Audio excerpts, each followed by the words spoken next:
2029ల 2/3 మెజార్టీతోని ఈ రాష్ట్రంలో కాంగ్రెస్ ప్రభుత్వాన్ని ఏర్పాటు చేస్తా.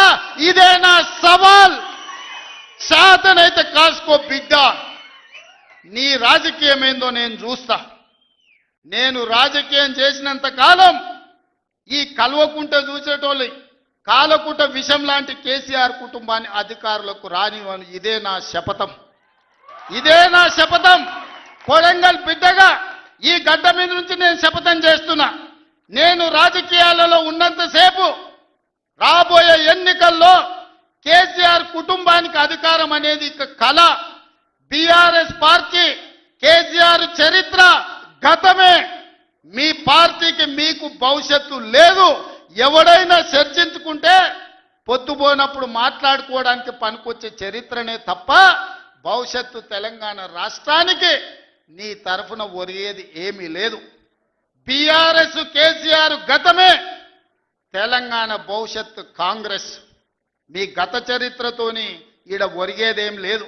వెనకటికేవడో అన్నాడంట, మా తాతలు నేతులు దాగినరు, మీరు వచ్చి మా మూతులు నాకండి అని. అట్లా ఉన్నది. నిన్ను అసెంబ్లీలో ఓడగొట్టినాం, పార్లమెంట్లో గుండు సున్ని ఇచ్చినాం, మన కంటోన్మెంట్లో బండకేసి కొట్టినాం, మొన్న జరిగిన జూబ్లీహిల్స్లో బోడబండలో బండ కింద వాతి పెట్టినాం.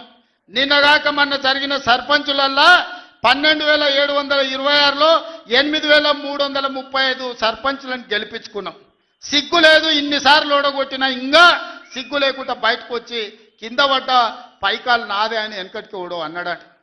ఇట్లాంటి ఊకదంపుడు ఉపన్యాసాలు పొంకనాలు వెనకడికి ఓడో పొంకనాల పోషిగాడు చెప్పిండట. నాకున్నే 3 ఏట్లే కానీ 36 దొడ్లు ఉన్నాయని చెప్పిండట. ఇవన్నీ కళ్ళు కాంపౌండ్లో చెప్పుకోవడానికి బాగుంటాయి, కాలక్షేపం చేయడానికి. కళ్ళు కాంపౌండ్ మాటలు మాట్లాడకండి తండ్రి కొడుకులు. ఇవన్నీ మేము చూసినాం. శాతనైతే రాండి, ఏందో చెప్పు, దాని ప్రకారం చేద్దాం. 29లో తేల్చుకుందాం ఇవాళ చెప్తున్నా. కాబట్టి ఇప్పటికైనా చంద్రశేఖరరావు గారు, మీ వయసుకు గౌరవిస్తాం, మీ అనుభవానికి గౌరవిస్తాం. ప్రతిపక్ష నాయకుడు నీకు హోదా ఉన్నది. శాసనసభ సమావేశాలు ఏర్పాటు చేసినాం. 29 నుంచి చర్చలు రాబోతున్నాయి. 29 నాడు నువ్వు అడిగి ఎన్ని రోజులు సభ జరుపుదామో, నువ్వు అడిగినన్ని రోజులు అసెంబ్లీ నడిపిస్తా. నువ్వు చెప్పిన అన్ని చర్చ పెడదాం, ముఖాముఖి చర్చ చేద్దాం. వెనకంగా మాట్లాడు వెనక్కి కూర్పుడు కాదు. నీళ్ల మీద మాట్లాడతామా, నియామకాల మీద మాట్లాడతామా, నిధుల మీద మాట్లాడతామా, తెలంగాణలో జరిగిన అభివృద్ధి మీద మాట్లాడతామా, రైతు భరోసా మీద మాట్లాడతామా, రైతు రుణమాఫీ మీద మాట్లాడతామా, లేకపోతే ఆడబిడ్డలకు ఇచ్చిన ఉచిత బస్సు మీద మాట్లాడతామా, లేకపోతే నువ్వు ఏం కోరుకుంటావో చెప్పు, షాదీ ముబారక్ మీద మాట్లాడతామా, కళ్యాణ లక్ష్మి మీద మాట్లాడతామా, ఇందిరమ్మ ఇండ్ల మీద మాట్లాడతామా, దేని మీద మాట్లాడతామో చెప్పు, నేను సిద్ధంగా ఉన్నా. చర్చిద్దాం, దేశానికి ఆదర్శంగా నిలబడదాం, సమస్యల మీద మాట్లాడదాం, ఎవరు ఏం చేసినరో చెప్పుకునే అవకాశం కల్పిస్తాం. రాండి, మీరు మొహం చాటేసి ఫామ్ హౌస్లో పడుకొని మీరు ఖాళీగా ఉన్నప్పుడు పార్టీ ఆఫీసులు వచ్చి 10 మంది చెంచాలను పెట్టుకొని ఆ 10 మంది చెంచగాళ్ళ ముందల నువ్వు పొంకనాలు కొట్టుడు కాదు. నిజమైన చర్చ అసెంబ్లీలో చేద్దాం. ప్రజలు ఎన్నికలు ముగిసినాయి, అసెంబ్లీలో చర్చ చేయమని చెప్తారు. ఎవరు ఏం మాట్లాడతారో ప్రజలు వింటారు. విఘ్నులైన ప్రజలు తీర్మానం చేస్తారు. ఇలా సర్పంచులు అయిపోయినాయి, గ్రామ సభ పెట్టి సమస్యలను పరిష్కరించాల్సిన వాళ్ళు మళ్ళా సందు ఇల్లు తిరుగుతుందా అంటే ఏమన్నా అర్థం ఉందా? సర్పంచులారా మీరు చెప్పండి. ఇల్లు తిరిగినరు, ప్రజల దగ్గరకు పోయిరు, ప్రతి తలుపు తట్టిరు, ప్రతి గుండెకి చేరు, నమస్కారం పెట్టిరు, గెలిస్తే వాళ్ళు తీర్పిచ్చారు, మీరంతా సర్పంచులు అయ్యారు. గ్రామ సభ పెట్టి గ్రామ పంచాయతీలో మాట్లాడుకోవాలి, అంతేనా? వార్డు మెంబర్లు, ఉప సర్పంచ్, సర్పంచ్ కూర్చొని మాట్లాడుకొని ఏ సమస్యలున్నా పరిష్కరించుకుంటాం. అది ఇచ్చిపెట్టి మళ్ళీ ఎవడో పోరంబోకోడు ఇల్లు తిరుగుదాం రా అంటే పోతారా? ఇవాళ కేసీఆర్ కూడా గట్టే మాట్లాడుతున్నాడు. ఈడ మాట్లాడదాం రావంటే రంగారెడ్డి జిల్లాలోటి, పాలమూరులోటి, నల్గొండలోటి ఆయన మీటింగులు పెడతాడంట. నువ్వు మీటింగులు పెట్టకపోతే సంతలో పోయి బర్రెలను కాసుకో, మేము వద్దంటున్నామా? మాదేం పోయింది? నీకు పొద్దు పోకపోతే మా కల్వకుర్తి సంతల్లో, కొడంగల్ సంతల్లో, ఇట్లకెళ్ళ మా ఎడ్ల సంతలు బొచ్చడు ఉన్నాయి. మత్తల్లో కూడా లేదు. పెబ్బేర్లో పెద్ద సంత ఉన్నది, పసల సంత. పోయి ఆడ పసల కాడ పోయి బర్రెం కాసుకోపో, నేను వద్దంటున్నానా? నాదేం పోయింది? నీకు ఎట్లాగూ పని లేదు, ఖాళీగా ఉన్నప్పుడు పోయి ఆ పెబ్బేరు సంతలో బర్రెలు కాసుకోపో, బర్రెలు కొనుక్కోపో, నేను వద్దానన్నా? చర్చ చేయడానికి సభ ఉంది, అర్థవంతమైన చర్చలు చేద్దాం. తెలంగాణ ప్రజలకు వివరిద్దాం. అప్పుల మీద వివరిద్దామా, అభివృద్ధి మీద వివరిద్దామా, ఉద్యోగ నియామకాల మీద వివరిద్దామా, నీళ్ల మీద వివరిద్దామా, నువ్వు కట్టి కూలిన కాళేశ్వరం మీద మాట్లాడతామా, టెలిఫోన్ ట్యాపింగ్ మీద మాట్లాడతామా, సొంత బిడ్డనే ఇంటల్లుడు ఫోన్ ట్యాపింగ్ చేసినోడు ఇంతకంటే సిగ్గులేనోడు ఉంటాడా అని వాళ్ళు చెప్తారు. ఓ పక్కన నేను 1 కోటి మంది ఆడబిడ్డలకు చీర పెడతా సారె పెడతా నేనంటే ఉన్నొక్క చెల్లెల్ని ఇంట్లోకెళ్ళి బయటకు వెళ్ళగొట్టిన వాడు ఆస్తిలో వాటా అయ్యేస్తుంది. గంత పనికిమాలినోడు, సొంత చెల్లెలకే చీర పెట్టలేనోడు, సొంత చెల్లెలకే పండుగ పూట బుక్కెడు బువ్వ పెట్టినోడు వాడు కూడా ఒక మనిషా? మా ఆడబిడ్డలను ఆలోచన చేయమని అంటున్నా. ఏం ఆశిస్తామమ్మ పుంటింటి కాడ మనం చెప్పురి? మెట్టింటికి వచ్చిన తర్వాత పండుగ పూట ఇంత బుక్కెడు పువ్వు పెడతాడు, మా అన్ననో తమ్ముడో ఉంటే చీర పెడతాడు, ఇంటి ఆయన ముందర ఇజ్జత్ పోకుంటూ ఉండని కానీ కోరుకుంటాం. గంతేనా? వాళ్ళ ఆస్తి అడుగుతామా?